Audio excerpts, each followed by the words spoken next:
once we had put the lithium in, we wanted to actually keep the rest of the system the same in order to determine what were the benefits that we were specifically getting from switching from standard batteries to a lithium battery. And keeping our old solar system enabled us to do that.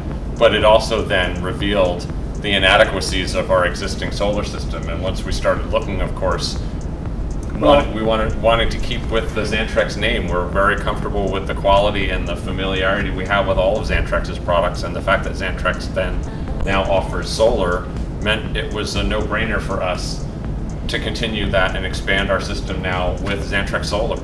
It actually started in the very beginning when we first started RVing about 16 and a half years ago.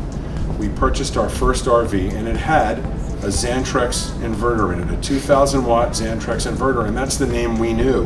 And we had the 2 years that we owned our Fleetwood Bounder, we had absolutely flawless service from that inverter. And that was a name we had great confidence in.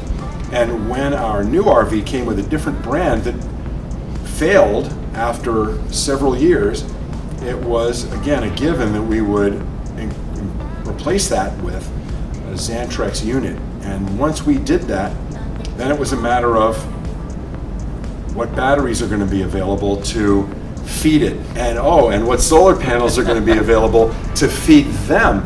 And so it kind of was a cascading thing that the Freedom eGEN lithium battery came out at a good time when we were ready to really take on our upgrade project in earnest.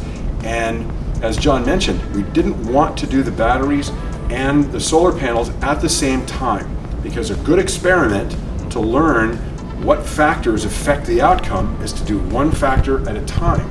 And so by replacing our battery first and leaving our original 323 watt panels on the roof, it gave us a very clear idea of the improvement that lithium provided.